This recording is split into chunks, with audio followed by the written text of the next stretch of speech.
Muy buenas tardes a todas y todos. A nombre del Consejo Nacional de Ciencia, Tecnología e Innovación Tecnológica, CONCITEC, les damos la más cordial bienvenida a esta edición especial del coloquio Ciencia y Sociedad COVID-19, dedicado en esta oportunidad al tema vacunas y a cargo del renombrado médico peruano doctor Enrique Casalino.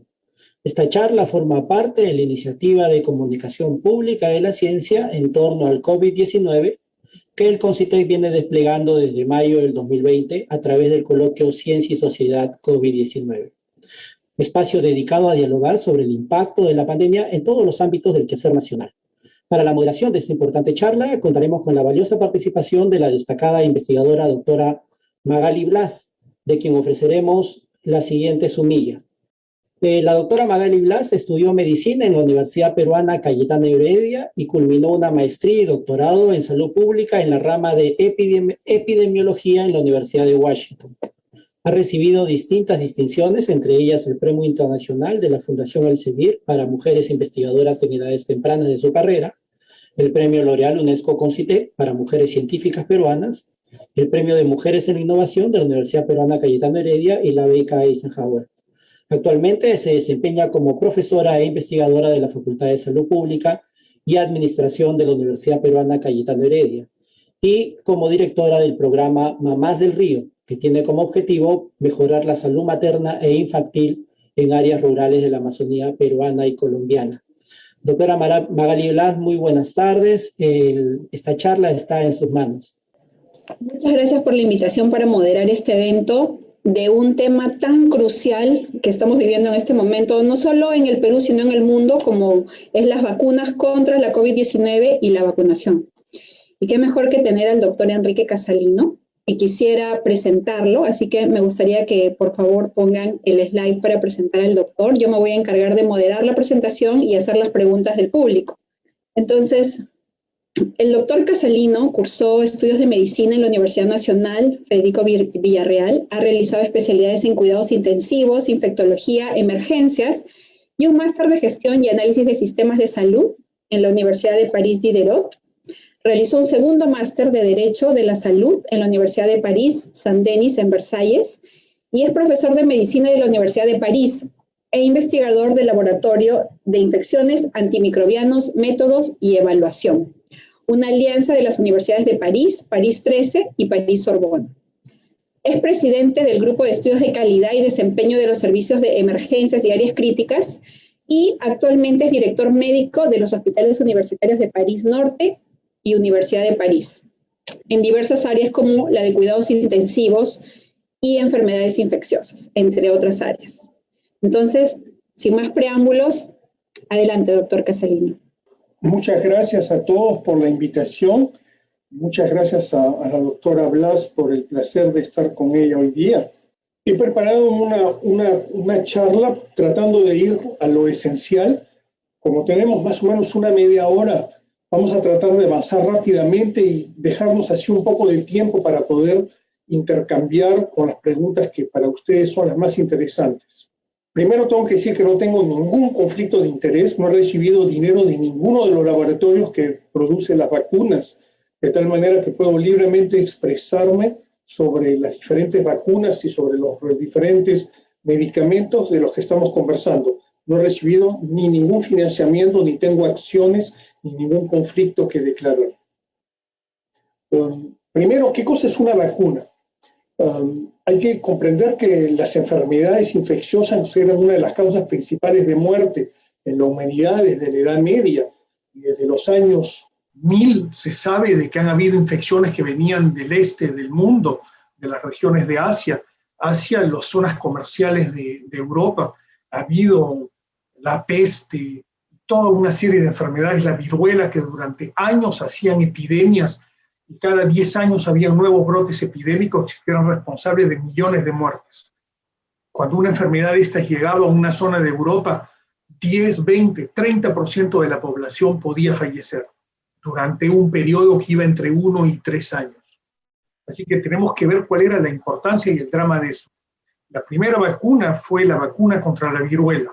Un médico se dio cuenta que el personal que trabajaba con el ganado, y el ganado hace una enfermedad que se llama la vaccinia. de ahí viene la palabra vacuna, la vaccinia, que es una forma de viruela en el ganado. Y se dio cuenta que el personal que trabajaba con este ganado, si llegaba la epidemia de vacuna, ellos de viruela, perdón, no hacían la viruela o hacían formas muchísimo menos graves y no fallecían. Y tuvo la idea de recuperar esas costras del ganado cuando hacían la vaccinia, que es una forma de viruela en el ganado, y de inoculársela a los niños y a la gente del pueblo. Y fue así que se descubrió la primera vacuna. Eso ha sido en el siglo XIX. Vean ustedes la evolución que hemos tenido en estos años. Hay muchos modelos de vacunas hoy en día que permiten de proteger contra una infección o contra las manifestaciones de una infección. Hay muchas maneras de desarrollar las vacunas y uno de los puntos fundamentales de estos últimos años es que se desarrollan vacunas también contra el cáncer, algunos cánceres que son producidos por virus o no, y hemos beneficiado de eso para poder desarrollar vacunas mucho más modernas. El objetivo es evitar la mortalidad de algunas enfermedades graves, por ejemplo la viruela, o evitar las consecuencias graves de una enfermedad como la polio, por ejemplo, que no te quedes paralizado toda la vida porque tuviste polio cuando eras niño, o que pueda haber una protección de la población ante una enfermedad que podría tener consecuencias. Por ejemplo, la rubiola. Nadie va a morir de una rubiola, o es extremadamente raro, pero la rubiola puede dar malformaciones congénitas y el hecho de vacunar a las niñas antes de que estén en edad de procrear evita las malformaciones congenitales que podría tener el niño si la madre se infecta de la rubiola durante el embarazo. Entonces ven ustedes que los objetivos pueden ser diferentes. ¿Cuánto tiempo protege una vacuna? Eso depende del virus y del tipo de vacuna y depende también del contexto epidemiológico. Por ejemplo, cuando uno se vacuna contra la difteria y el tétano cuando es niño, tiene que tener 3 dosis el primer año. Tiene que tener una nueva vacuna antes de la adolescencia, luego en el momento en que, como se decía acá en Francia, haces el servicio militar, alrededor de los 20 años, y luego es cada 20 años. ¿Por qué? La protección de esta vacuna va a ser por 20 años. La gripe hay que vacunarse cada año, no porque no estemos protegidos durante 10, 15 o 20 años, pero hay que vacunarse cada año porque el virus de la gripe muta y hace de que haya nuevas cepas que aparezcan y la vacuna del año anterior no me protege. Entonces hay necesidad de vacunarse cada año. Esos son los modelos para cada vacuna, para cada enfermedad. Y otro elemento importante es que si la vacuna nos protege de morir o nos protege de las formas graves o de sus consecuencias, es que la vacuna nos protege también del riesgo de contaminar a los otros. El mejor ejemplo que tenemos ahora es la gripe. En el modelo de la gripe, cuando nos vacunamos, hay menos muertes por la gripe. Cuando nos vacunamos, hay menos gripe. Yo tengo menos chance de agarrarme una gripe. Pero como personal de salud, si yo me vacuno, protejo a mis pacientes porque soy menos contagioso o no soy contagioso. Y en esos casos protejo a mis pacientes frágiles en el hospital de atraparse una gripe y de poder fallecer de una gripe. Y está demostrado que cuando el personal de salud se vacuna, los pacientes en el hospital están protegidos y hay menos muertes en el hospital entre las personas de edad. Entonces ven ustedes que hay una serie de posibilidades. El desarrollo de las vacunas ha sido desarrollado. Todas las vacunas tienen un proceso de validación que reposa sobre 2 ejes principales. Lo primero es que la vacuna es eficaz y lo segundo es que la vacuna es segura. Todo medicamento tiene un efecto secundario potencial, puede desarrollar un efecto secundario. En el caso de las vacunas, este elemento es particularmente sensible porque vacunamos a alguien que no está enfermo, es para protegerlo. Entonces, el equilibrio riesgo-beneficio, cuál es el riesgo de vacunar y cuál es el beneficio de vacunar, tiene que ser muy en favor de la vacuna para poder continuar a vacunar. Y hoy en día muchos modelos de vacunación han demostrado su interés. Les voy a dar algunos ejemplos rápidos. Esto es la viruela. Ningún médico joven ni ningún médico actualmente no ha visto jamás una viruela porque la viruela ha sido erradicada en 1980. Antes, había más de 200.000 muertos en relación a la viruela, por ejemplo, en una epidemia que hubo en Francia en 1870.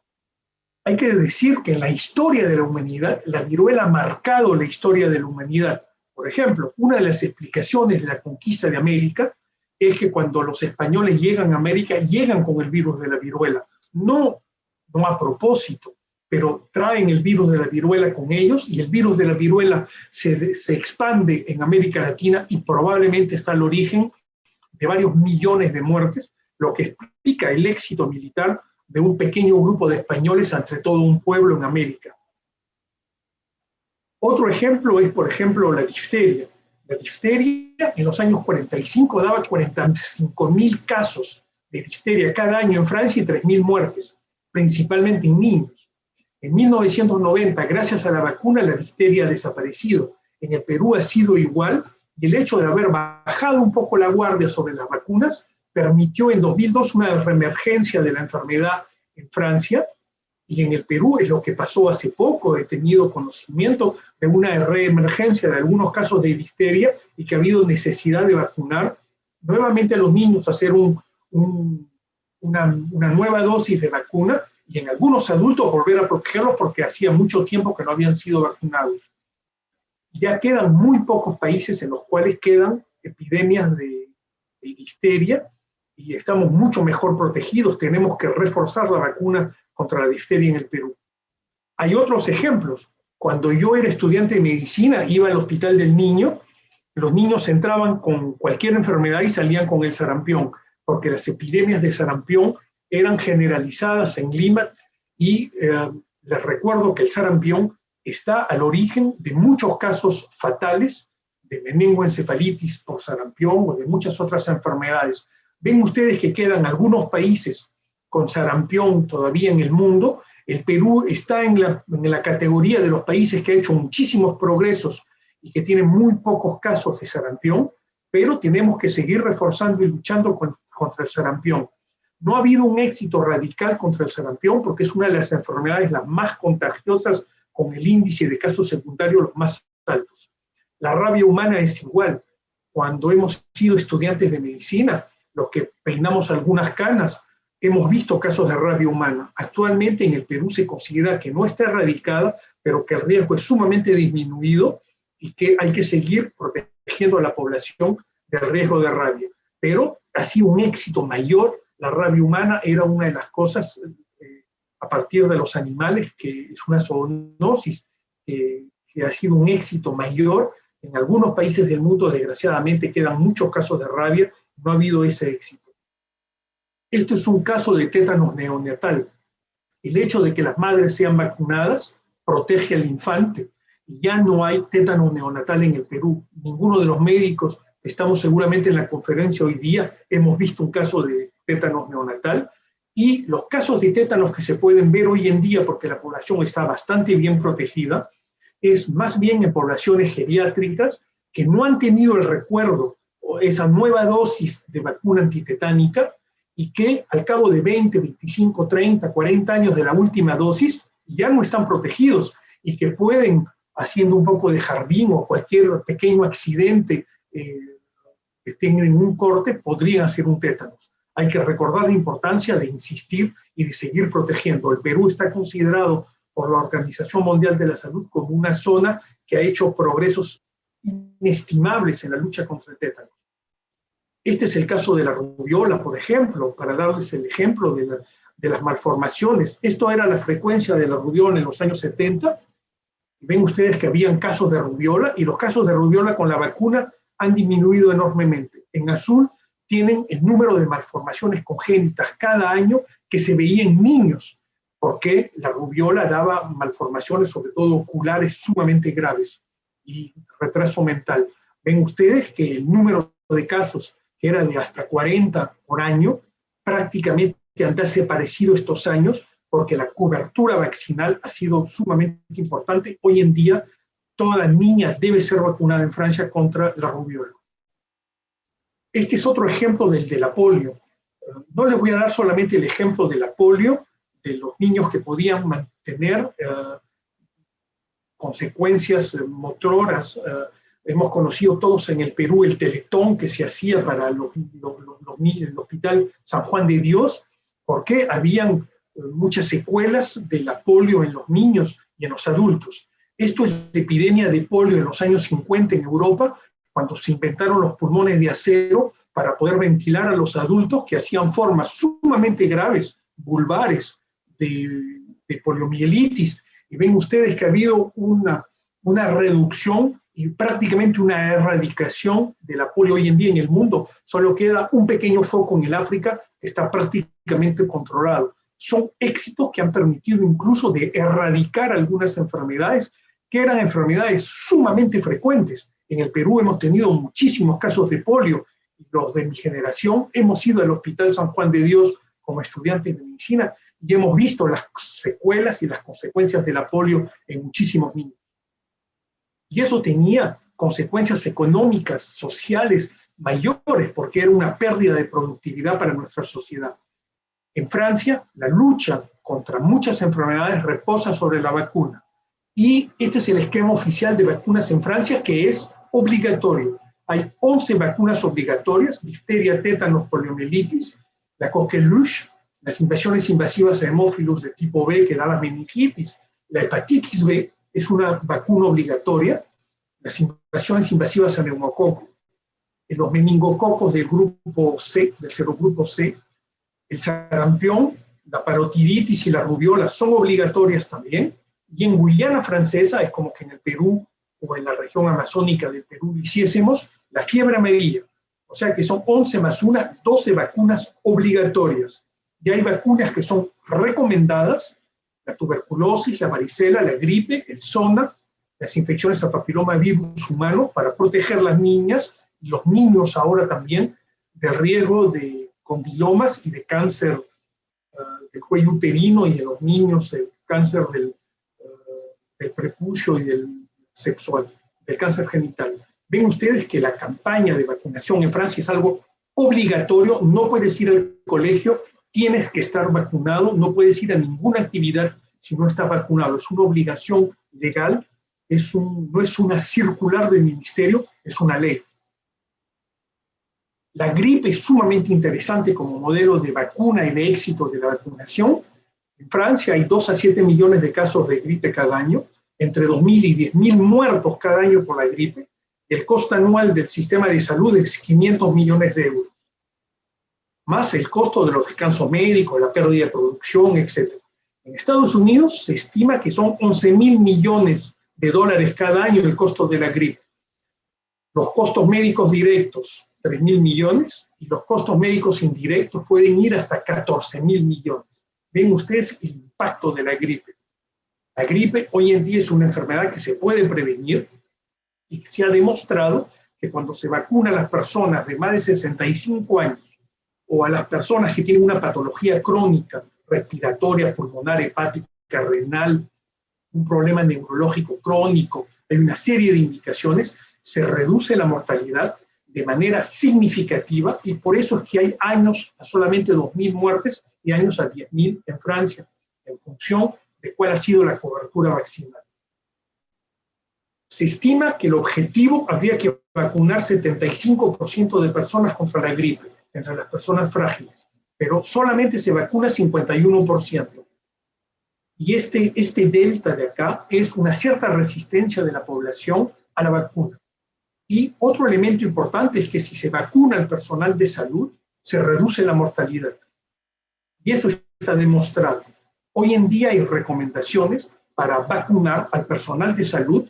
No es obligatorio en Francia, pero hay una discusión ética y legal actualmente para que las vacunas sean obligatorias. Los médicos se vacunan más que el personal de enfermería, y el personal auxiliar se vacuna menos. Y es porque hay una desconfianza, una duda ante las vacunas, se tiene miedo de los efectos secundarios, se tiene miedo de la eficacidad, no se conoce bien si estoy entre las personas que necesitan estar vacunadas. Tenemos todos una obligación, el personal de salud, como todos en nuestras familias, de recomendarle a nuestros próximos de que tienen que vacunarse. Si hay una persona de más de 65 años en su familia, si hay una persona que tiene una patología crónica, hay que decirles que tienen que vacunarse contra la gripe cada año. Es igual la vacuna contra el neumococo en las personas que tienen cualquier patología respiratoria, un problema de inmunodepresión, hay que vacunar contra el neumococo. Eso reduce la mortalidad en las personas de edad o con patologías crónicas. Entonces, una de las dificultades es la desconfianza de las personas ante las vacunas. Para resumir, vemos que en el Perú hay también un porcentaje de desconfianza de las vacunas. Francia es uno de los países más confrontados a ese problema.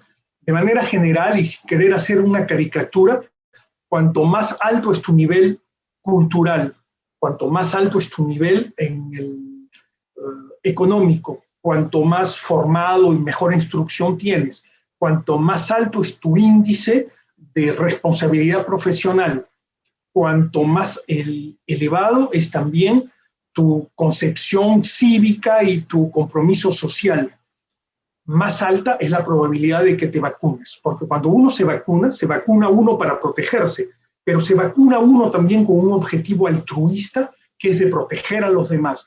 Por eso ven ustedes que ese índice profesional, ese índice de conciencia cívica es sumamente importante. Tenemos que vacunarnos y tenemos que convencer a los demás de vacunarse. Ven ustedes que el problema del COVID, de la gripe y de muchas enfermedades es proteger a las personas y evitar de que las infecciones puedan volverse a desarrollar. Cuando el COVID ha llegado, el COVID ha sido un drama social, un drama societal, un drama humano. Y hoy en día estamos todos de acuerdo de que es imposible de obtener la inmunidad de rebaño sin una mortalidad que sería colosal, política y socialmente inaceptable. Y segundo, hoy en día para el COVID no existe ningún medicamento que haya demostrado ni en prevención, ni en curativo para las formas ligeras, ni en curativo para las formas intermediarias, ni en curativo para las formas graves, que tenga una eficacia cualquiera.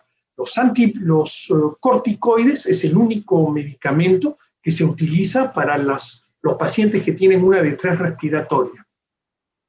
Voy a aprovechar para decir una palabra sobre la ivermectina, porque yo sé que hay un tema en el Perú sobre la ivermectina, que sea la hidroxicloroquina o la ivermectina. Acá les presento el artículo más reciente que ha salido de 2021, que es una revisión de alto nivel de todos los datos que existen sobre estos medicamentos. No hay ninguna prueba de efectividad para la hidroxicloroquina ni para la ivermectina. Les presento las recomendaciones inglesas de febrero 11 de 2021 de la institución de salud, el equivalente del Ministerio de Salud inglés.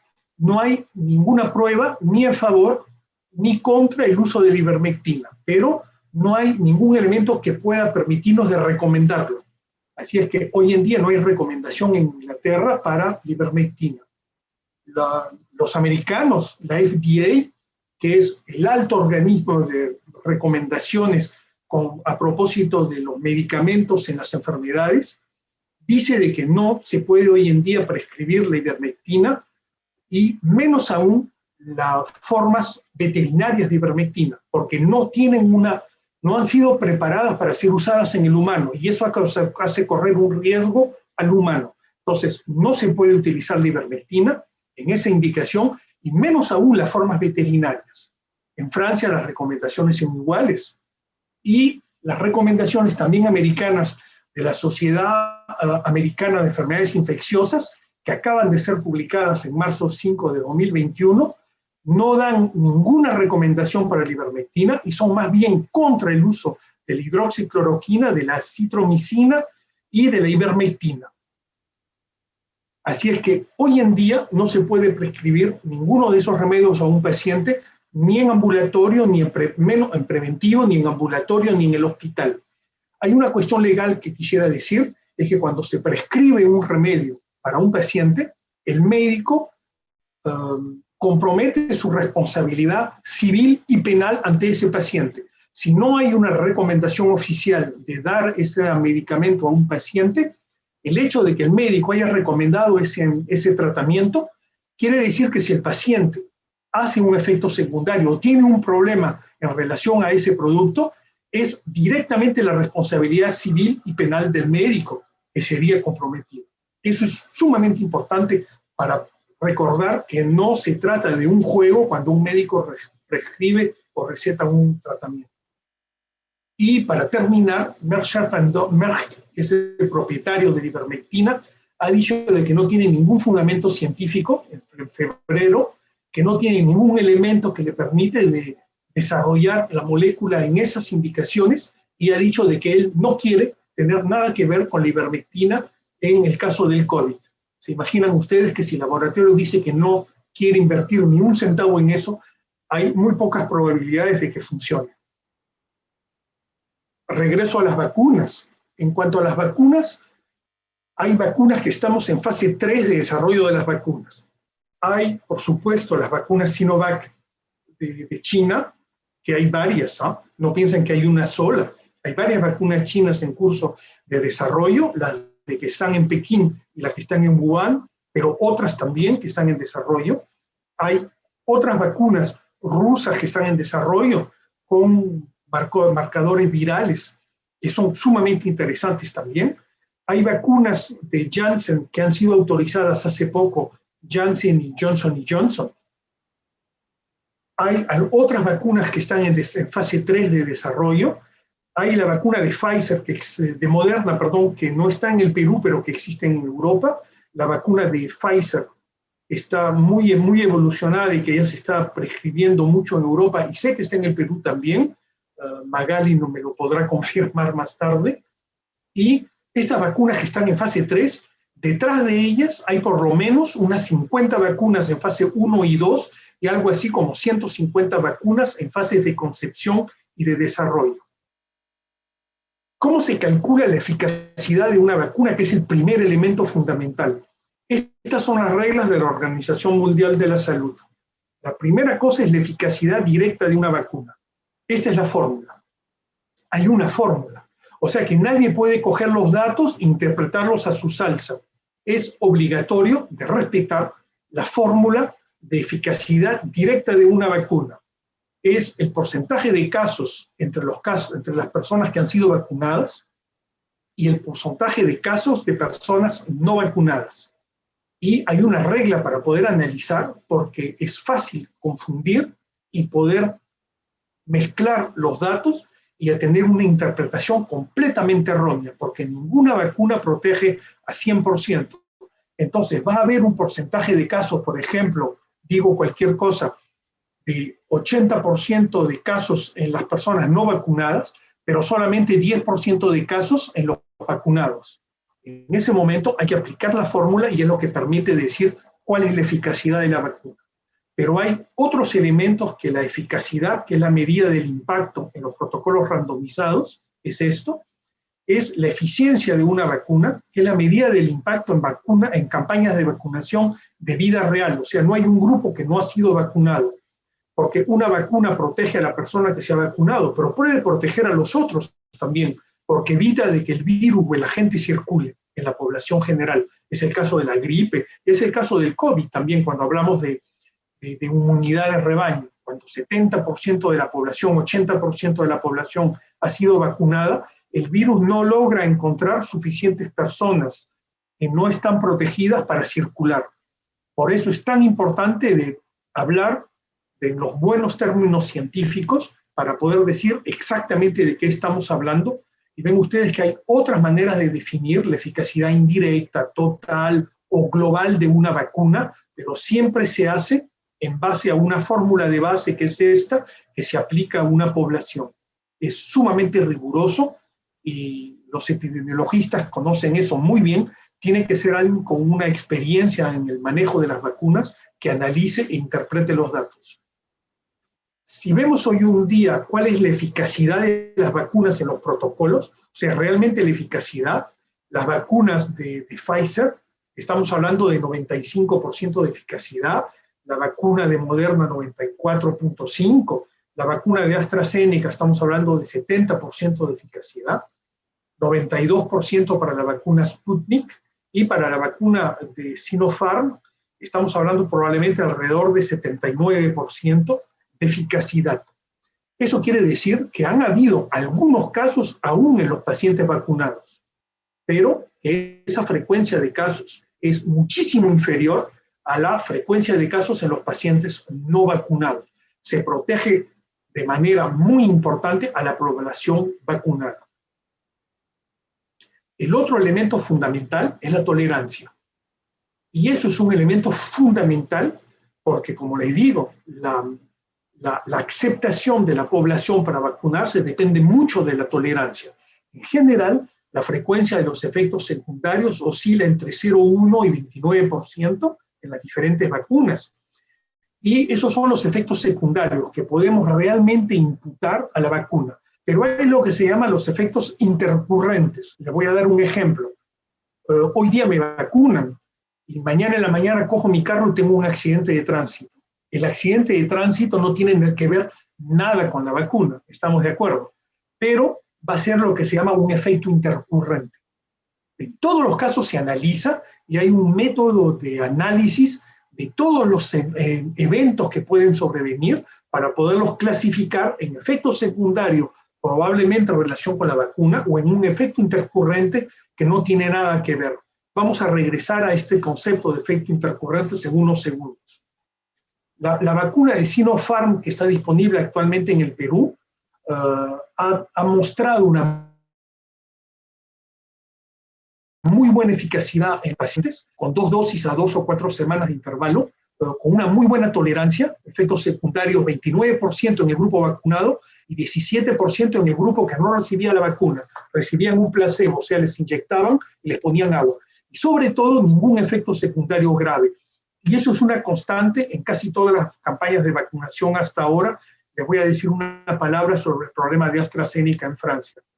Y en los estudios de fase 3 hay 2 estudios en curso y hay los datos de laboratorio que he obtenido directamente hace poco en Brasil, en Turquía y en Marruecos.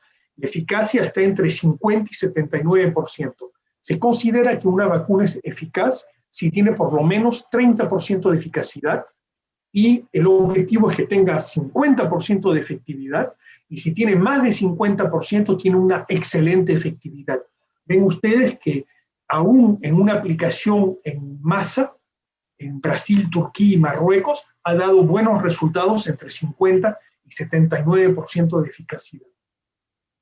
¿Por qué la duda en la población? Les he dicho una palabra, la gente joven es un poco más reticente a las vacunas, el nivel económico, social y cultural, las ideas políticas, la extrema derecha y la extrema izquierda, como siempre los extremos se encuentran, los extremos son más resistentes a la vacuna porque tienen más convicciones, un poco más de ideas de políticas, de campañas de desinformación o de fake news, desconocen las indicaciones, desconocen su propio riesgo, desconocen el impacto para la población general y para sus propios familiares y tienen algunas ideas preconcebidas sobre la tolerancia que no reposan sobre información científica.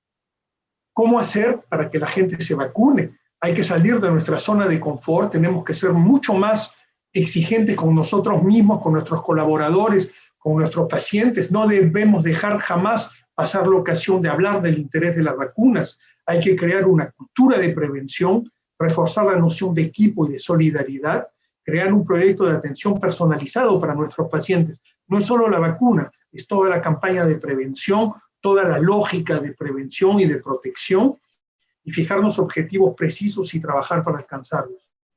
La estrategia de vacunación actualmente en Francia ha sido primero vacunar al personal de salud, porque estamos en primera línea y porque vacunándonos protegemos a los pacientes. Número 1, porque si hubiese una crisis severa, con una epidemia severa de un virus, o en el caso del COVID, un brote epidémico severo, si el personal de salud está enfermo, no puede ocuparse de los pacientes.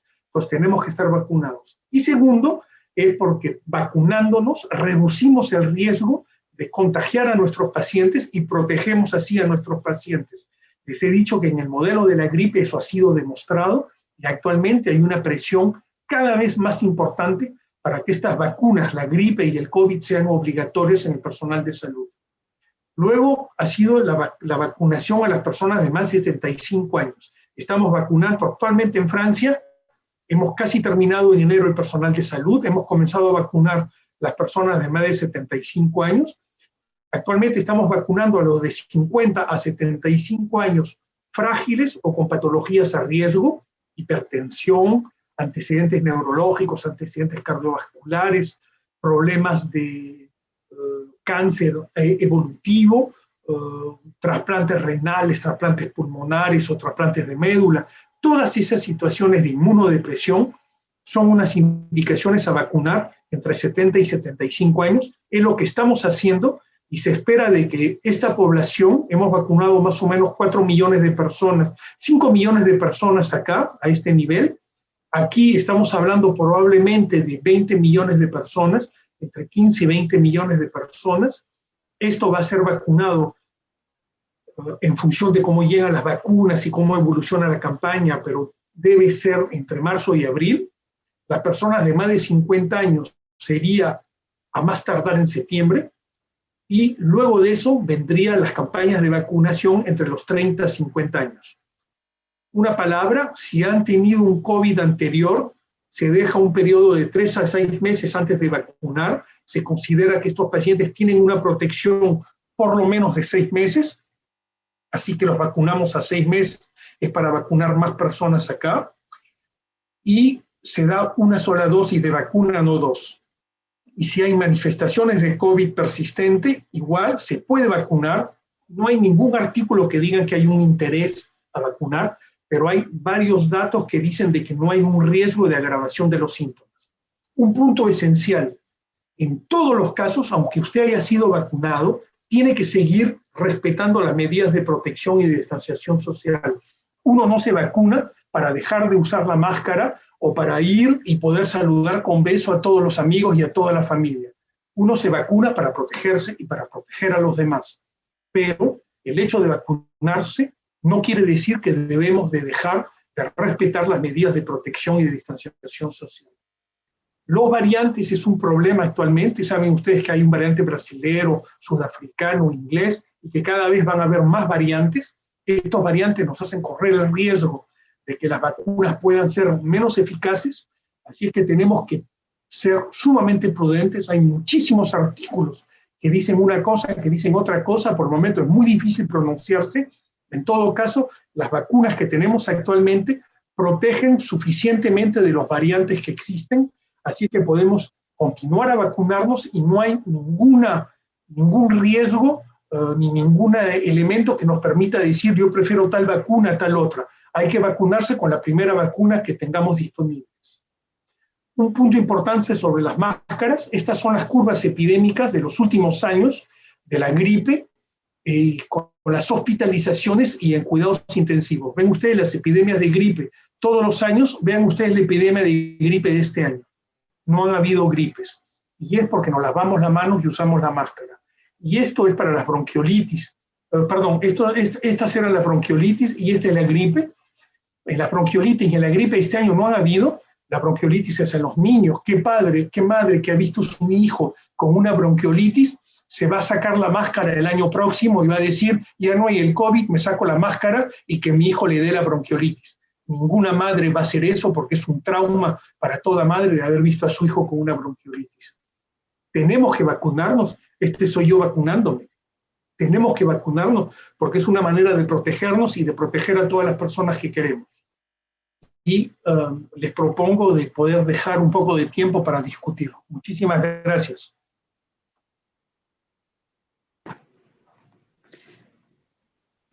Muchísimas gracias por la presentación, doctor Casalino. Y hemos recogido algunas preguntas del público y las seguiremos recogiendo porque tenemos justamente bastante tiempo para la discusión. Y quería empezar resaltando algo que usted mencionó al inicio de su presentación, que fue muy importante, que son los conflictos de interés. Como usted sabe, en el Perú han habido recientemente escándalos alrededor del Vacunagate y diferentes conflictos de interés que se han desarrollado, y creo que como un estándar para todas las presentaciones, sobre todo que se hacen sobre medicamentos y vacunas, debería ser como en el mundo académico se hace, ¿no? A nivel internacional.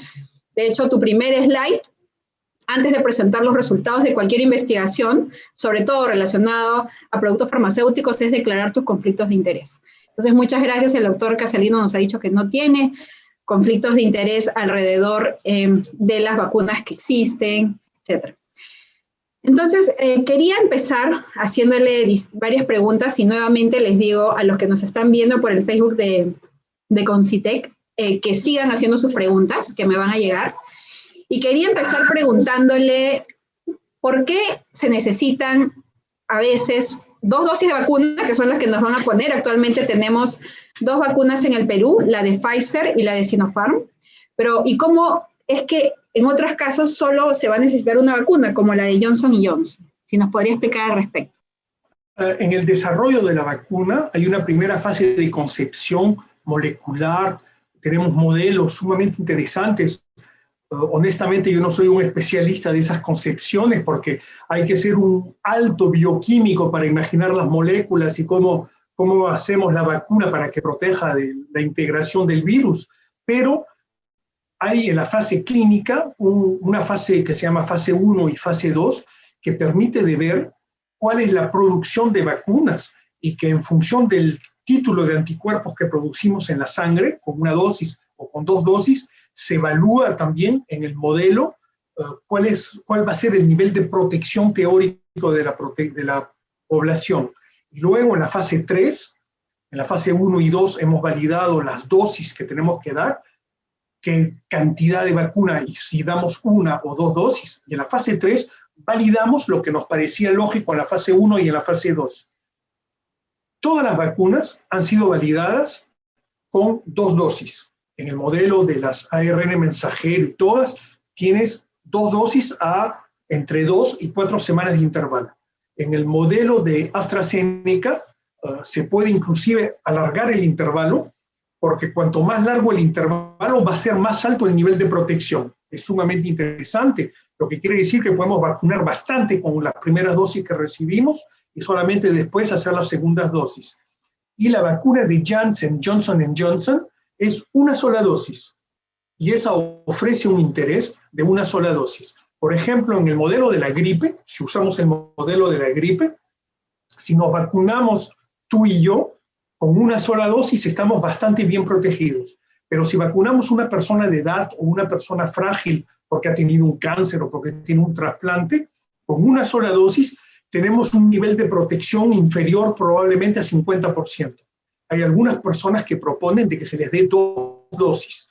Entonces, depende también el contexto. Una persona de edad, una persona frágil con patologías múltiples, podría necesitar 2 dosis. Todo eso se valida en los protocolos y se hacen las recomendaciones. Y también revisé que entiendo que Johnson & Johnson va a experimentar qué es lo que sucede con una segunda dosis. Pero bueno, eso todavía no sabremos los resultados inmediatamente, me imagino. No, y los ingleses han hecho lo contrario. Los ingleses han considerado, por ejemplo, en Inglaterra, que con una sola dosis se protegía 70% de la población. Entonces han dicho una sola dosis por el momento me es suficiente y han comenzado a vacunar con una sola dosis. Y dicen, daremos la segunda dosis cuando tengamos suficientes vacunas y ya hayamos protegido suficiente cantidad de población. Entonces, ves cómo los epidemiólogos, los infectólogos pueden trabajar juntos y dar recomendaciones, pero jamás es el hecho de una persona que dice, a mí me parece. Es un consenso científico entre epidemiólogos, infectólogos, hay un consenso científico que dice, vamos a hacer eso. Y lo que usted ha dicho es muy importante porque una de las cosas que vivimos en el Perú y todavía la seguimos viviendo es lo que usted mencionó, que es la ivermectina, ¿no? Porque aún la ivermectina, si bien no habían estudios que avalaran que era efectiva, la recomendaba el Ministerio de Salud, la recomendaban diversas instituciones, la recomendaban médicos, porque justamente decían eso, ¿no? En los casos que he visto, en mi práctica diaria, pero no se ceñían a lo que la evidencia científica decía. Y quería que una vez, por favor, nos recalque otra vez si la ivermectina sirve para algo en COVID, sirve para prevención, sirve para tratamiento. En base a lo que usted ha dicho, sabemos que no, pero quería que lo resalte una vez más porque aún se sigue usando la ivermectina en el país como profiláctico y también se usa la ivermectina políticamente en el Perú. en campañas, ¿no?, de tratamiento. Por supuesto, no, mira, pienso de que hay varios niveles. Número uno, la medicina reposa sobre pruebas porque el objetivo principal de la medicina es proteger al paciente.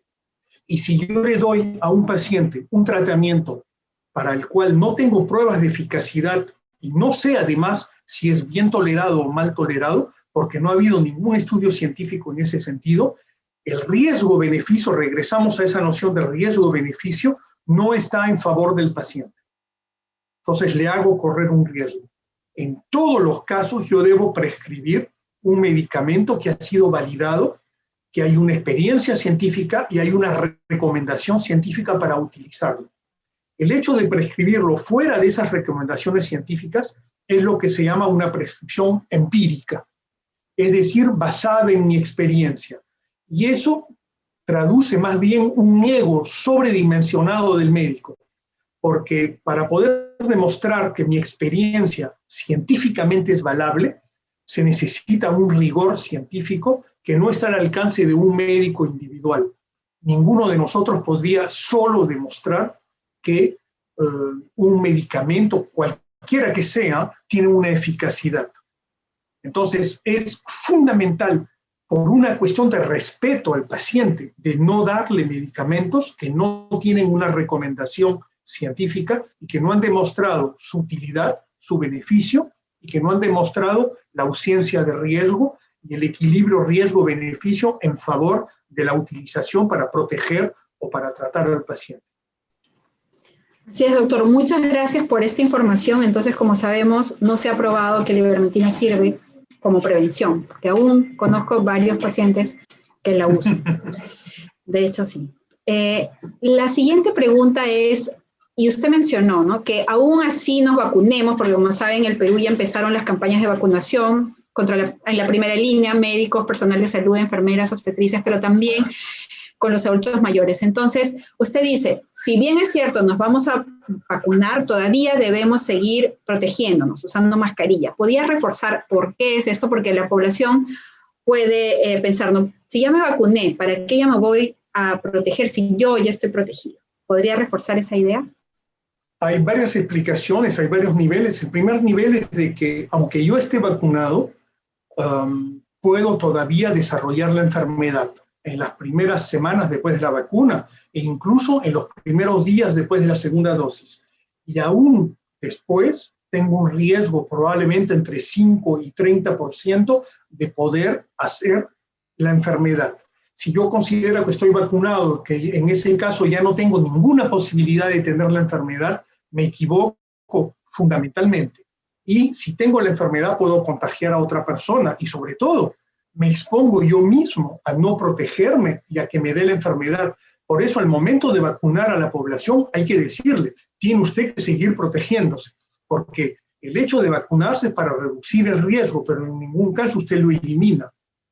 Es un poco como decir, me voy a vacunar contra la tifoidea y me voy a ir a hacer todos los mercadillos, cuanto más cochinos y más sucios, más voy a ir a comer ahí. Esté usted segura que se va a agarrar la tifoidea, porque la vacuna disminuye el riesgo, pero no lo elimina absolutamente. Y además, no solamente se va a agarrar la tifoidea, se va a agarrar otras infecciones. Entonces, el principio de prevención y de protección de la persona tiene que quedarse. Otro elemento es que las vacunas probablemente protegen mucho más de las formas graves y del riesgo de morir que adquirir la enfermedad. Aunque se ha demostrado de que se disminuye muchísimo el potencial de tener una forma asintomática de la enfermedad, hay aún así algunas personas que pueden ser portadoras del virus y podrían contaminar. Entonces, para protegerme yo y para proteger a los otros, aunque esté vacunado, tengo que seguir respetando las medidas de protección y las medidas de distanciación social. Y con respecto a la comparación de las vacunas de Pfizer y Sinopharm, ¿no? La eficacia de la de Pfizer es mucho mayor que la de Sinopharm. En el Perú tenemos las dos. El riesgo de, igual si me vacuno, me puedo contagiar, ¿es menor en el caso de una sobre la otra? No tenemos estudios comparativos. En el caso de Pfizer se ha demostrado que El hecho de estar vacunado con Pfizer disminuye, ha sido igual también con AstraZeneca. Hay algunos elementos. Cuando ha sido demostrado en un modelo de vacuna, como todos los anticuerpos se parecen mucho entre ellos, podemos considerar que ese dato científico lo podemos extrapolar a las otras vacunas. El hecho fundamental es que todas protegen mucho más de las formas graves, el riesgo de morir, y protegen un poco menos de la probabilidad eventualmente de adquirir el virus y hacer una forma un poco o no sintomática. Pero protegen mucho del riesgo de morir. Pero tenemos que seguir protegiéndonos porque eso no quiere decir de que no haya un riesgo residual. Una de las cosas que surgió fueron estos comentarios cuando se dieron las vacunas que se habían hecho demasiado rápido, ¿no? Y que por ende quizás no son tan seguras. ¿Podría usted explicarnos por qué ahora podemos tener una vacuna tan rápidamente? Antes demorábamos muchos años, ¿no?, en tener una. ¿Cómo es que ahora se logra tan rápido tener una vacuna efectiva o eficaz?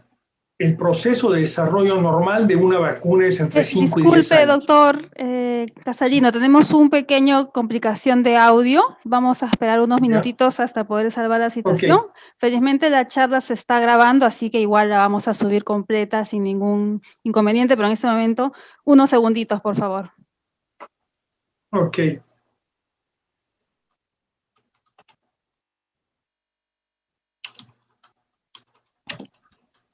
Puedo aprovechar un instante la ventaja de estar en Zoom para preguntar, ¿no sería conveniente también tratar el caso, si se puede, de la vacuna que está haciendo Mirko Simic? Sí, de hecho es una pregunta que está. Sí, hay una pregunta, exacto. De acuerdo, ¿Qué opina de la vacuna peruana? Estamos como arriba, porque un montón de preguntas. Le voy a decir. Ya no insisto, pero pido. Por supuesto. Una de las comentarios que surgieron cuando se lanzó la campaña de vacunación era que muchos se preguntaban cómo una vacuna se puede desarrollar tan rápido, y era una de las causas de dudas de si esta vacuna es buena o es mala o me va a causar eventos adversos. Quisiera poder que usted explique cómo es que ahora podemos tener una vacuna en este tiempo récord. Es verdad que el tiempo de desarrollo de una vacuna es entre 5 y 10 años. Pero han habido cosas sumamente importantes y que están demostradas científicamente. Número uno, se han compartido informaciones a nivel internacional, no ha habido una protección de datos por un interés político, por un interés económico o por el interés de un laboratorio de desarrollar un modelo de vacuna. Se han compartido largamente las informaciones científicas y eso ha hecho que el desarrollo ha sido mucho más importante. Segundo, hemos aprovechado de la experiencia de los virus anteriores, de los coronavirus y de los coronavirus animales, que habían modelos para desarrollar vacunas, entonces teníamos una experiencia de esas plataformas de vacunas. Tercero, hemos aprovechado el desarrollo de las ciencias básicas en los modelos de desarrollo de vacunas para la lucha contra el cáncer. Hay modelos de vacuna contra el cáncer y que utilizan técnicas mucho más modernas, mucho más sofisticadas y que han permitido rápidamente aprovechar eso. El otro punto es que en el desarrollo de todas esas etapas, ¿por qué son 5 a 10 años? Es porque hay muchos procesos administrativos de validación de datos, de observación, y todos esos procesos han sido respetados, pero no ha habido, ¿cómo decir?, el obstáculo burocrático de envíame tu oficio, envíame tus papeles, y dentro de 6 meses te contesto, y te pido nuevos datos para que dentro de 6 meses te conteste. Todo eso ha sido mucho más rápido, mucho más ágil, y es lo que ha permitido, respetando todos los procesos de seguridad, que en un año hayamos tenido la vacuna. Es un logro para la humanidad histórico, es la primera vez que hacemos eso. Así es, y también algo muy importante y que creo que también aceleró esa velocidad fue el enrolamiento, ¿no? O sea, se necesitaban 12,000 pacientes y de pronto era algo tan prioritario y estaba en la opinión pública y era una prioridad para la gente que se enrolaron en semanas. Entonces, fase 3 Han habido muchos voluntarios, efectivamente. Así es, ¿no? Fase 3 que duraban a veces años, han durado meses. Sí. Excelente, doctor. Y quisiera que nos hable sobre los efectos adversos de las vacunas. ¿Qué se sabe de los efectos de las vacunas contra la COVID, sobre todo las que tenemos actualmente en nuestro país, que son las de Sinopharm y la vacuna de Pfizer? Actualmente los datos que tenemos, les he presentado las informaciones sobre Sinopharm, que son los detalles de la utilización masiva de Sinopharm en Marruecos, en Brasil y en Turquía. Se han vacunado millones de personas. El retorno que tenemos es sumamente favorable. Hay pocos efectos secundarios y he visto ustedes que aún cuando se vacuna gente con agua, hay algunos efectos secundarios. Algunos dicen, me dolió un poco el brazo, tengo un poquito de fiebre, estoy un poco cansado, pero al final de cuentas hay pocos efectos secundarios. No han habido efectos secundarios graves con Sinopharm y con Pfizer. El riesgo de alergia que ha sido descrito para Pfizer, la vacuna de Pfizer, es sumamente anecdótico. Han habido 2 casos graves y se han descrito en total unos 20 casos. Y todos esos casos, la mayor parte era gente que tenía alergias graves documentadas a los remedios y sobrevienen la inmensa mayoría de ellos en la media hora. Entonces, el consejo hoy en día es que si se vacuna a alguien que tiene un antecedente de una alergia grave medicamentosa, en el momento de administrarle el medicamento, tiene que haber un médico, tiene que haber un material de seguridad, un poco de corticoides y una ampolla de adrenalina en caso de shock anafiláctico, y se observa a la persona entre media hora y 1 hora después de la administración de la vacuna. Y si todo está bien, puede salir al cabo de 1 hora. Eso es en un antecedente grave. En todos los otros pacientes se les observa solamente 15 minutos. Se administra la vacuna, se le pide que se quede sentado 15 minutos y al cabo de 15 minutos puede irse. Y actualmente hay un problema con la vacuna de AstraZeneca en Francia, en Italia, en Inglaterra, en Austria, en España. Incluso hemos dejado de vacunar con AstraZeneca, pero esos no son efectos secundarios, son efectos intercurrentes. Se han descrito 2 casos de embolia pulmonar, 28 casos de flebitis y creo que unos 10 casos de trombopenia, probablemente un PTI, un púrpura trombopénico idiopático. La frecuencia de esas enfermedades es sumamente alta, sobre todo en la población como la que estamos vacunando, y seguramente son eventos intercurrentes, no tienen nada que ver con la vacuna, es intercurrente. De todas maneras, esos pacientes iban a desarrollar esa manifestación clínica, y es solamente de que 2 o 3 días antes o una semana antes los habíamos vacunado. Todo eso está en curso de análisis, de evaluación por un comité de expertos, y debemos tener la respuesta en 24 o 48 horas, y tenemos que volver a comenzar a vacunar, porque el objetivo es vacunar para proteger a la población y para llegar a proteger con una inmunidad de rebaño gracias a las vacunas. Justo esa era una pregunta del público y que mencionaban que algunos países han suspendido esta vacuna AstraZeneca. Entonces me imagino, no sé si usted quisiera agregar algo más al respecto. Yo comprendo que esas noticias pueden dar una preocupación. Hay que tener confianza porque es un sistema sumamente riguroso de control de los efectos secundarios de las vacunas. Es sumamente riguroso y todo efecto secundario es declarado y analizado de tal manera que un comité independiente, completamente independiente del laboratorio, sin ningún conflicto de interés con el laboratorio, analiza todos los efectos secundarios y ve si hay una frecuencia importante de algún efecto secundario, si ese efecto secundario puede ser imputable a la vacuna, y hay una observación permanente para garantizar la seguridad de todos los pacientes. El objetivo es ese, garantizar la seguridad de todos los pacientes. Hay una pregunta que usted ya la respondió sobre ¿puedo controlar la COVID si me he vacunado? Y la respuesta es sí, ¿no? Pero hay otra pregunta también que la hacen después, es si puede llegar a morir de COVID alguien que ha recibido la vacuna. Hasta el momento, todos los datos que han sido publicados es que han habido una reducción prácticamente de 100% de las formas graves de COVID. Y eso es sumamente importante, es la verdad en Israel, es en muchos países. Les recuerdo que si me vacuno hoy, solamente estoy protegido al cabo de 2 o 3 semanas, pero poco. Cuando tengo la segunda dosis, estoy protegido al cabo de una semana, más o menos 1 o 2 semanas. Quiere decir que durante 5 o 6 semanas tengo una baja protección. Entonces hay que ser sumamente prudente y hay que ser sumamente consciente de que la vacuna es un útil más para protegerme, pero no es la cruz ante Drácula. Drácula no va a irse corriendo porque saqué una cruz. Es un elemento de protección, pero no es absoluto. Me protege, pero no reduce de 100% ningún riesgo. Hay que tener siempre en mente de que debo seguir protegiéndome y debo seguir protegiendo a los otros. Uno se vacuna siempre en el doble objetivo, protegerse y proteger a los otros. Otra pregunta relacionada. ¿Las vacunas curan las secuelas de los que ya han tenido coronavirus?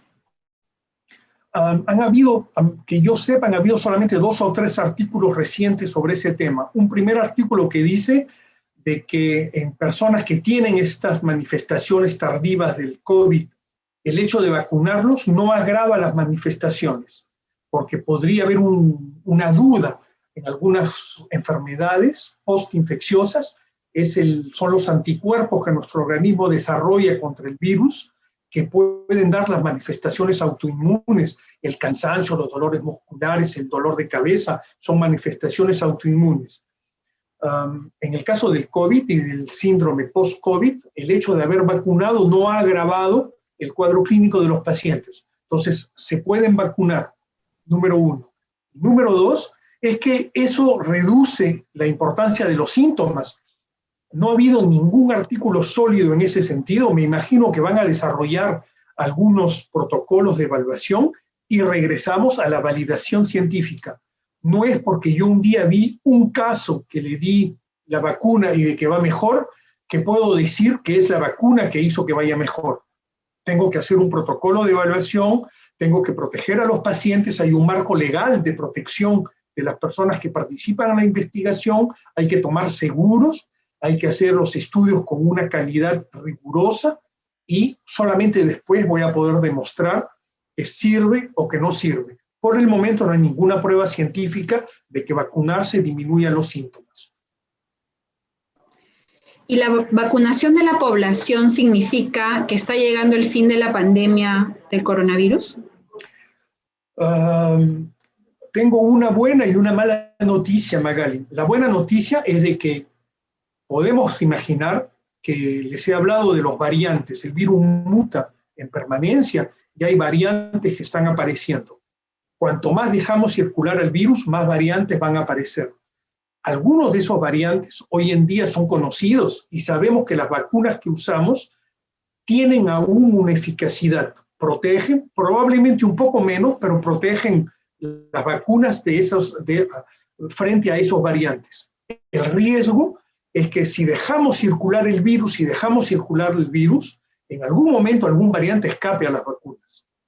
Y en ese caso el riesgo, Magali, sería de que estemos en el modelo de la gripe, en que este año nos vacunamos contra los virus del año pasado, controlamos un poco, y el año próximo el virus va a seguir mutando y tendremos que vacunarnos de repente contra otros variantes del virus. Eso es una posibilidad teórica, y es algo que nos preocupa muchísimo, y estamos trabajando mucho en ese aspecto, pero esa es la importancia también de evitar que el virus circule. Y la mejor manera de evitar que el virus circule hoy día, antes de que estemos a 70-80% de la población vacunada, es de seguir respetando las reglas de distanciación social, las reglas barrera. Tenemos que seguir manteniendo la distancia, respetando el uso de la máscara, lavarse las manos regularmente, utilizar la solución hidroalcohólica, no ir a reuniones, no darnos besos. Si tenemos reuniones de familia, máximo 6 personas, sacarnos la máscara solo en el momento de comer y mantener una distancia de por lo menos 1,5 metros o 2 metros. Tenemos que seguir respetando eso para protegernos y para evitar que el virus siga circulando y pueda mutar y que en un momento estemos confrontados a un mutante que podría poner en dificultad nuestra estrategia de vacunación. ¿Se podría decir que las vacunas que existen ahora, específicamente Pfizer y de Sinopharm, pueden evitar contraer estas variantes nuevas que han aparecido? Deben haber unos 100 estudios publicados en que analizan los anticuerpos producidos por los pacientes vacunados y los ponen delante de esas variantes para ver si bloquean al virus de esas variantes. La mayor parte de los estudios dicen de que hay un nivel de protección, esos anticuerpos son neutralizantes contra ese virus y el virus no puede ingresar en nuestras células, pero el nivel de protección es inferior que frente al variante original, si queremos decir una palabra. El nivel de protección es un poco más bajo, lo que quiere decir que en todos los casos, y sobre todo en el Perú, que estamos tan cerca de Brasil, y que hay ese variante brasilero que tiene algunas particularidades inquietantes en sus mutaciones, tenemos que ser rigurosos y seguir respetando las reglas barreras, aunque estemos vacunados. Hay una pregunta que dice, si yo me vacuno, ¿no me interesa si los demás lo hacen? Cuando yo me vacuno, me protejo. Cuando yo me vacuno, protejo a los demás. Y es lógico, necesitamos que la mayor parte de la población se vacune. Y la mejor manera de respetar las medidas de prevención es nosotros mismos transformarnos en una persona que favorece que las personas adhieran a la protección y a la prevención. Cuando me vacuno, cuando respeto las reglas, las personas me toman como ejemplo. Y yo tengo que decir que lo he hecho. Por eso les he mostrado la foto vacunándome, para darles ganas a ustedes también de vacunarse. Y por eso digo que yo también respeto las reglas de protección, de prevención, y les he dicho de que cuando voy a ir al Perú, aunque me muero de ganas de ver a mi papá y de poder acercarme, tengo que seguir respetando las reglas de protección para protegerlo a él y para protegerme yo. Tenemos que ser nosotros también actores de prevención. No solamente beneficié de la vacuna o beneficié de poder usar la máscara y lavarme las manos. Tengo que ser un actor de prevención proactivo y tengo que convencer a la gente de hacer como yo, sin ser chuncho, sin ser pesado, pero hay que convencer a los otros de participar a la prevención. Sí, creo que justamente una de las cosas que nos falta en el Perú como sociedad es pensar en el bien común. Creo que eso es algo que necesitamos, tenemos un montón que aprender al respecto. Hay otra pregunta sobre la vacuna peruana. ¿Qué opina usted de la vacuna peruana? Hay dos cosas. He tratado de encontrar informaciones y encontré informaciones en la prensa, es decir, en los periódicos, en algunas revistas, pero no he encontrado una publicación científica de alto nivel. En el mundo hay algo así como 300 vacunas en desarrollo y entre las 300 está seguramente la vacuna peruana. Hay que saber que el proceso de fase 1, fase 2 y fase 3 para validar una vacuna es un proceso cuyo costo es alrededor probablemente de 500 millones a 800 millones de dólares. Pfizer ha desarrollado su vacuna porque Trump le dio 2.000 millones de dólares y la Unión Europea le dio 1.000 millones de dólares. Es igual con AstraZeneca y con Janssen & Janssen. Esas vacunas el desarrollo de una vacuna es horriblemente costoso. No es algo que se hace como comenzó, si cogemos el ejemplo de Apple, que comenzaron en la cochera de la casa, en el garaje de la casa, y que inventaron la computadora, inventaron el mouse en la cocina y en el garaje. Es una metodología sumamente rigurosa, sumamente costosa, y hay una cuestión económica también, es decir, puedo tener la inteligencia estratégica y la inteligencia operacional de desarrollar una vacuna, pero reducir a lograr demostrar su beneficio científico para poderla vender tiene un costo sumamente alto, sumamente, enormemente alto, porque se necesita tomar seguros, contratar empresas, desarrollar los procedimientos, validar la fase 1 y la fase 2. Toda la etapa de concepción tiene que tener un desarrollo industrial que cuesta cientos de millones de dólares. no sé si la vacuna peruana va a beneficiar de todo ese soporte económico y técnico. Entendido, doctor.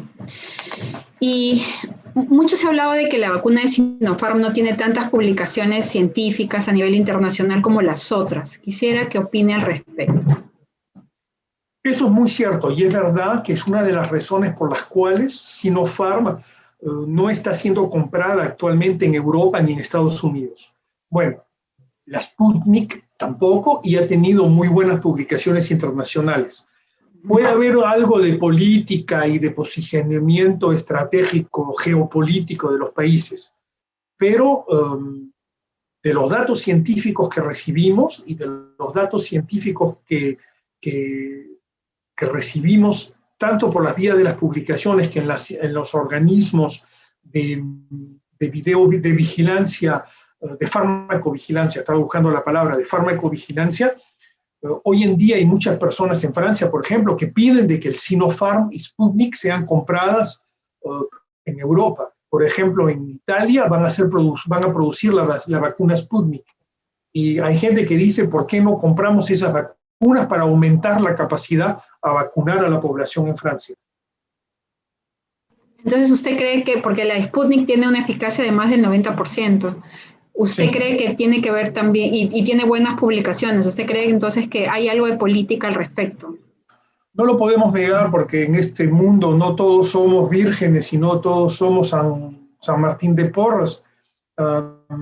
El mundo está lleno de cosas oscuras, pero en este caso, ya después del primer año en que hemos compartido muchísimos datos científicos, regresamos al mundo de antes, con las mismas dificultades en el mundo de antes, Magali, y probablemente no podemos negar que pueda jugar, pero hay una presión política hoy en día, en Italia, en España, en Francia.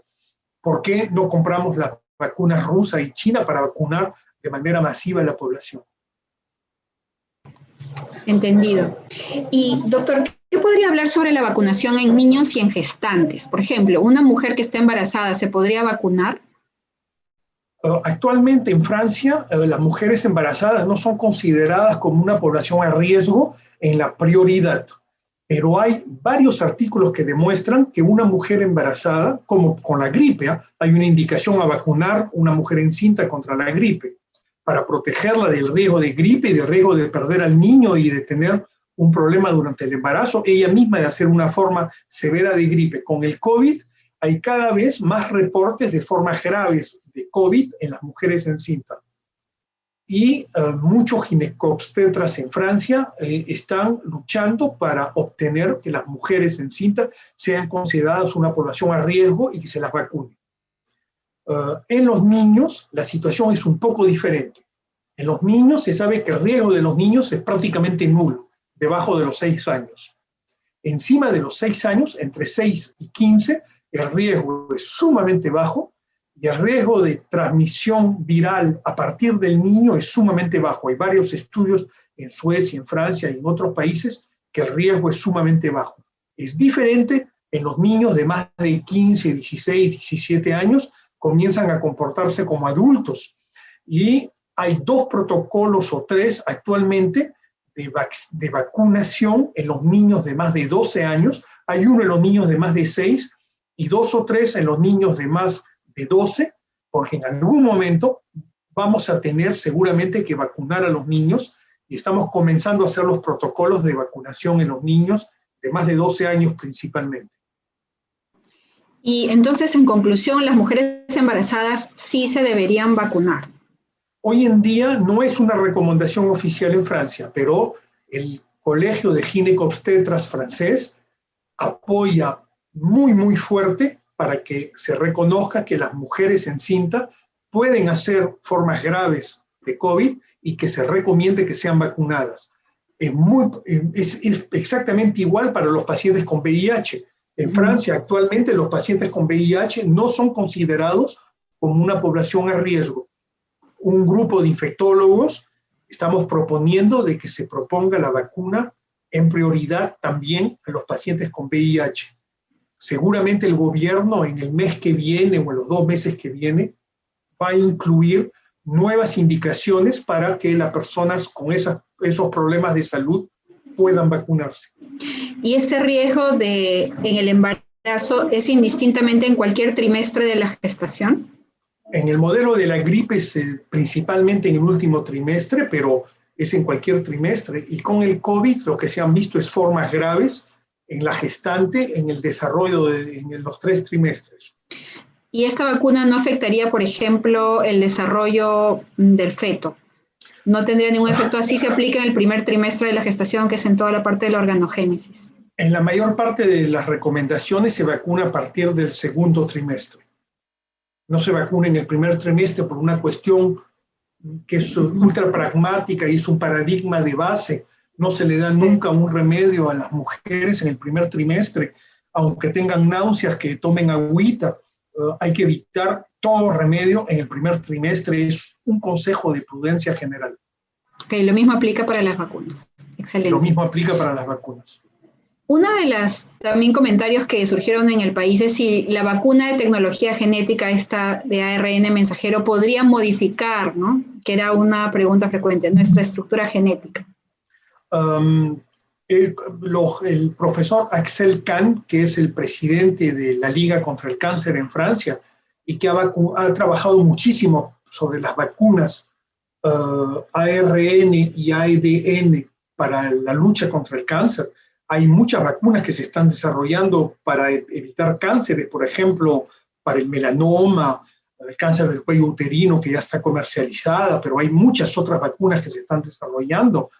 Y él ha trabajado mucho en esos modelos. Él es un cancerólogo y hace genética. Todo muestra de que no hay ningún riesgo con esas vacunas, de que haya una integración en el material genético de la molécula humana, del ADN humano. Hay años de experiencia en el cáncer y en el desarrollo de otras vacunas. Entonces, no es solamente en el COVID, es en general en los modelos de vacuna. Y ha sido sumamente tranquilizante el hecho de que gente de muy alto nivel que hace 30 años trabaja sobre esos modelos de vacuna digan de que no hay ningún riesgo y de que podemos vacunarnos con serenidad para no correr el riesgo del COVID. Y usted ya lo mencionó en su presentación, pero quería que refuerce si las personas que ya se infectaron con la COVID deben ser vacunadas y al cuánto tiempo de infectarse pueden ser vacunadas. La recomendación actualmente en Francia es de que, y en la mayor parte de los países europeos, en Inglaterra, en Estados Unidos seguramente van a evolucionar en ese sentido, es de que se vacune no menos de 3 meses después, probablemente 6 meses después de haber hecho la infección, porque se sabe que la cantidad de anticuerpos disminuye un poco y que el hecho de vacunar es como un refuerzo de vacuna y que produce más anticuerpos y te protege mejor. Entonces hay una indicación a vacunar 6 meses después del episodio del COVID, número 1. Número 2, acá en Francia se ha recomendado de hacer una sola dosis, porque se sabe que con una sola dosis hay un boost importante de la cantidad de anticuerpos y de que no hay necesidad de hacer 2 dosis. Esa es la recomendación actualmente en Francia. ¿Y qué le pasaría a una persona que se vacunó al mes de haber tenido COVID? Es otra pregunta. No hay un riesgo mayor, hay un riesgo hipotético de fabricar muchos anticuerpos y de que nuestro organismo pueda favorecer la aparición de una enfermedad autoinmune o alguna forma de alergia, pero es un riesgo teórico. En realidad no hay mucho peligro, pero no hay ninguna indicación tampoco, porque después de haber hecho un COVID estamos protegidos durante varios meses. Pero es verdad que el hecho de vacunarnos produce una mayor cantidad de anticuerpos neutralizantes que son los verdaderamente protectores. Entonces, al cabo de 6 meses es realmente interesante de volverse a vacunar. Y justo esto está relacionado con otra pregunta. ¿Qué tiempo inmuniza la vacuna? O sea, ¿me da inmunidad? Y si un paciente que ya desarrolló COVID puede reinfectarse. Hay algunas personas que han hecho el COVID y que se han reinfectado. La frecuencia es pobre, pero hay algunas personas. En general, encontramos una muestra positiva, una PCR positiva, pero es raro de que sea una forma severa. En general es una forma mucho más ligera. lo que quiere decir que nuestros anticuerpos funcionan. Segundo, algunos pacientes eran incluso inmunodeprimidos, pero no todos, o sea, tenían un problema de salud que podía favorizar que la respuesta inmunitaria sea menos intensa. En cuanto a la duración de los anticuerpos, al comienzo teníamos muchas preguntas, veíamos que los anticuerpos bajaban, pero las técnicas para medir los anticuerpos han cambiado mucho, han evolucionado mucho y hoy en día tenemos nuevas técnicas de dosaje de anticuerpos. En el hospital donde yo trabajo, que hace muchísimas enfermedades infecciosas, Bichat-Claude-Bernard, tenemos nuevas técnicas que han revolucionado las técnicas de dosaje de los anticuerpos. Entonces, actualmente estamos mucho más tranquilizados, la presencia de los anticuerpos dura mucho más tiempo y con la distancia que tenemos, podemos decir que al cabo de 10 meses, un año, hay anticuerpos en la mayor parte de las personas que han estado en contacto con el COVID y que hay cantidades de anticuerpos suficientes, neutralizantes, que parecen protectores. Por el momento no hay nada que nos haga pensar que vamos a tener que volver a vacunar nuevamente el año próximo a la gente que ya había sido vacunada. Interesante. Salvo los variantes, como les he dicho. O sea que probablemente, bueno, hasta el momento no se está comportando como la influenza. O sea, probablemente no haya necesidad de volver a vacunar. La influenza es para los variantes, el modelo de la influenza. Pero hay pocas enfermedades que no producen anticuerpos que duran suficientemente tiempo. La mayor parte de las enfermedades producen anticuerpos para 10, 15, 20, 25 años delante de nosotros. Entonces, tenemos que ser un poco optimistas. Por el momento no hay razón de preocuparnos de eso. Tenemos que seguir estudiando. Tenemos poca distancia, porque los casos los analizamos desde hace poco tiempo y las técnicas han cambiado mucho. Entonces, todo lo que habíamos visto hace algunos meses, de repente es completamente falso con las nuevas técnicas de dosaje de los anticuerpos neutralizantes. Interesante, doctor. Antes de vacunarme, ¿tengo que realizarme una prueba para el COVID? No es necesario. Uno puede vacunarse directamente. Lo único que pedimos es de que el día que vengas a vacunarte no tengas síntomas que están en favor del COVID. Si tuviese síntomas en favor del COVID, sí hacemos una muestra. Pero si no hay ningún síntoma en favor del COVID, vacunamos. Y las alergias no son una contraindicación al COVID. Tienen que ser alergias severas, realmente severas, para que sea una contraindicación relativa. Y ante una contraindicación relativa, lo que hacemos es que tiene que haber un médico que tiene que tener un equipo de primeros auxilios, una ampolla de adrenalina, un poco de corticoides, hay que poner una vía venosa. Se vacuna y se observa a la persona una media hora, una hora, y si no hay ningún problema al cabo de una hora puede retirarse. Y justo se está relacionando a la siguiente pregunta, si las personas alérgicas a los antiinflamatorios no esteroideos o a los mariscos pueden vacunarse. Pueden vacunarse. El hecho de haber hecho una roncha alguna vez no es una contraindicación, son sobre todo las alergias medicamentosas efectivamente, pero alergias reales, es decir, me llené de ronchas, se me hincharon los labios, se me hincharon los ojos, me ahogaba o me desmayé porque me bajó la presión, puede ser un shock anafiláctico. O sea, realmente las alergias severas. No es una contraindicación absoluta, lo único, como digo, tiene que haber un médico en el momento de la aplicación de la vacuna que tenga acceso a un material de primeros recursos de manejo de un shock anafiláctico. Y finalmente llegamos a la última pregunta. ¿Qué recomendaciones usted daría para agilizar el proceso de vacunación en el Perú? Usted sabe que estamos sumamente retrasados y de hecho una de las razones es por la que los países desarrollados han acaparado la mayor cantidad de vacunas y porque todo el proceso y todos los sucesos de corrupción y de burocracia en el Perú han hecho que aún no se compren las vacunas que necesitamos en el Perú. Nos están llegando así a cuentagotas. Entonces la pregunta es, ¿qué recomendaciones usted daría para agilizar este proceso de vacunación? Aquí en Francia le hacemos el mismo proceso al gobierno, lo acusamos de no haber tenido la agilidad suficiente para comprar suficientes vacunas. Todos quisiéramos estar como en Israel, que ha vacunado a 50% de la población en 2 meses. Ha sido un éxito total. Israel compró las vacunas antes de que exista la vacuna, y la compró a un precio mucho más caro, pero ha hecho el cálculo de que ha economizado dinero haciendo eso, porque el costo social, el costo económico de la epidemia o de los confinamientos es sumamente alto. Entonces, en el modelo de Israel han comprado las vacunas antes. Comprar las vacunas ahora, de repente vamos a poder negociar un mejor precio, pero no las vamos a tener rápidamente y eso es un hándicap colosal.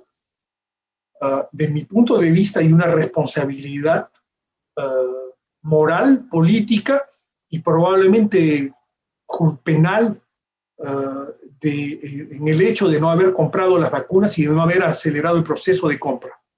Porque la primera obligación de un Estado es de proteger a su población. Parece tan evidente, pero hay que hacerlo recordar. Es la primera obligación de un Estado, proteger a sus ciudadanos, garantizar el acceso al sistema de salud, brindarle el acceso a todo lo que puede proteger su salud y su bienestar. El hecho de no tener vacunas es un problema. En Francia hay algunas instituciones que quieren hacerle un juicio al gobierno por no haber comprado suficientes vacunas. Ven ustedes que los extremos se tocan. Algunos quieren hacer un juicio porque no ha comprado suficientes vacunas y otros le quieren hacer un juicio porque quiere obligar a la gente a ser vacunada. Es difícil encontrar el justo equilibrio, pero es indispensable de comprar las vacunas, de hacer una campaña de sensibilización en la población para que se vacune, y es fundamental de recordarle a la población que no es porque están vacunados que pueden dejar de respetar las medidas de prevención. Es fundamental de hacer comprender a la población que uno se vacuna para protegerse y para proteger a los demás y que hay que seguir usando las reglas y respetando las reglas de protección de transmisión del virus de la COVID. Así es, muy bien dicho, doctor. Y bueno, llegamos al final de las preguntas. Ha sido de verdad una presentación muy enriquecedora y quisiera saber, doctor, si usted tiene algunas palabras finales para cerrar el evento. Ha sido un gusto participar con ustedes. Espero que he sido práctico y que los consejos han sido prácticos. Tenemos las mismas dificultades en muchos países y estoy convencido de la importancia de que estemos todos vacunados contra el virus en el hemisferio norte y en el hemisferio sur. No hay una cuestión de países ricos y de países menos ricos. Tenemos todos que vacunarnos para evitar que el virus circule. Tenemos todos que protegernos para evitar que el virus circule y que no haya nuevos variantes que aparezcan y que puedan comprometer la eficacia de la estrategia vaccinal actual. Todos tenemos que ser solidarios y todos tenemos una obligación humana de protegernos todos contra el virus. Muchas gracias, doctor, y le doy el pase a Neido. Muchísimas gracias, doctora Magali Blas, doctor Enrique Casalino. A nombre del CONCITEC queremos agradecer a ambos por su participación esta tarde. También agradecer al público que nos ha acompañado inmediatamente dentro del Zoom. A todos ellos avisarles que el día de mañana tendremos esta charla totalmente grabada a disposición de ustedes en el Facebook del CONCITEC. Yo les rogaría, por favor, dada la importancia de esta información que ha transmitido hoy día el doctor Enrique Casalino, poder compartir entre sus redes de contactos para diseminar esta importante información. Nuevamente, doctora Magali Blas, nos ha encantado su moderación, ha hecho esta charla muy ágil y ha sabido muy bien explotar toda la información, el contenido que tiene para darnos el doctor Casalino, a quien nuevamente agradecemos en nombre del CONCITEC y en especial también del presidente del CONCITEC, el doctor Benjamín Martí Corena. Muchísimas gracias a todos. Hasta mañana. No, antes quiero aprovechar, por favor, un pequeño cherry. Quiero invitarlos este miércoles a las 5 de la tarde a nuestro ciclo Historia de la Ciencia. Este miércoles contamos con la participación del doctor en Historia Marcos Cueto, que nos va a hablar sobre justamente la historia de la ciencia en América Latina. Para todos aquellos investigadores sociales que se están interesando por historiar la ciencia en el Perú, esta es una magnífica oportunidad por el Facebook del CONCITEC. Nuevamente, gracias a todos. Un abrazo. Muchas gracias y muchas gracias, doctora Magali Blas. Muchas gracias, ha sido un gusto. Gracias, doctor. Cuídese mucho.